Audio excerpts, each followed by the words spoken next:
Jadi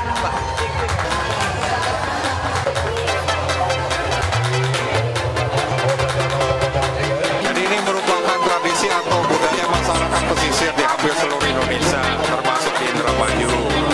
Jadi nadran ini berasal dari kata nazar. Kata nazar itu berarti sebuah